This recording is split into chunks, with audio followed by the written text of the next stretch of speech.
সকাল সকাল ঘুম থেকে ওঠা যে কত ভালো তা এখন আমি খুব ভালোভাবে বুঝতে পারছি।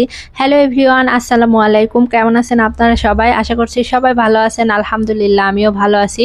তো আগে তো দেরিতে উঠতাম ঘুম থেকে, কারণ ছেলের স্কুল ছিল না। আর এখন যেহেতু ছেলেকে স্কুলে ভর্তি করাইছি তাই সকাল সকাল ওঠা লাগে, কারণ ছেলেকে নিয়ে আমি স্কুলে যাই। এজন্য ঘুম থেকে সকালে উঠে পড়ি আর ছেলেকে স্কুলে দিয়ে এসে আসার পথে সমস্ত বাজারঘাট করে নিয়ে চলে আসি, তারপরে শুরু করে দিই রান্নাবান্না। তাই আমার দুপুর হতে হতে সমস্ত কাজ শেষ হয়ে যায়। তো আজকে একটু বেশি বাজার করব, তাই এই জন্য মাহিরের বাবাকে নিয়ে গেছিলাম বাজারে।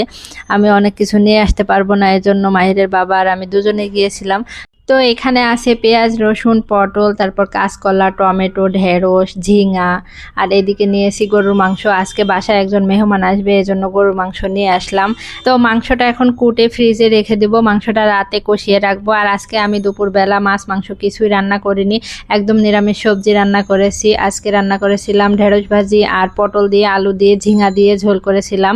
মাছ মাংস তো প্রতিদিনই রান্না করা হয়, তারপরও মাহিরের বাবার কিন্তু সবজি তরকারিটা একটু বেশি পছন্দ, আর ওর ডায়াবেটিসের কারণে ও সবসময় সবজিটাই বেশি খায়।